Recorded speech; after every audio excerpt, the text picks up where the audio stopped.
ఒక బిడ్డల తల్లిగా నేనేం అడుగుతున్నానంటే, మీరు అమ్మఒడి అని 15,000 ఇస్తానంటున్నారు ప్రతి బిడ్డకి. అన్న, ఆ డబ్బుతోటి స్కూల్స్ అన్ని బాగు చేయండి అన్న. ఈ ఉచిత పథకాలు వద్దన్నా, స్కూల్స్ బాగు చేయండి.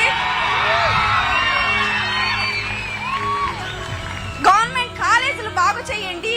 పిల్లలకి, మా పిల్లలు కార్పొరేట్ స్కూల్లో చదువుతున్నారన్నా, ఈ పంపించకపోవడానికి కారణం ఏంటంటే వసతులు సరిగ్గా లేక పంపించడం లేదు. ఎక్కడో ఒక స్కూలు జిల్లాకు ఒకటి డెవలప్ చేసి నాడు నేడు అని చూపిస్తున్నారు.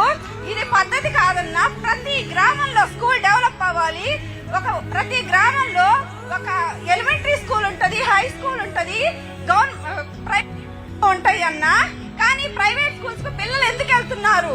మీరు మేము బీఈడీ చేసి క్వాలిఫై అయ్యి ఉద్యోగాలు తెచ్చుకున్న టీచర్లుగా పనిచేసే మా స్కూల్స్ కి ఎందుకు రాలేకపోతున్నారు పిల్లలు?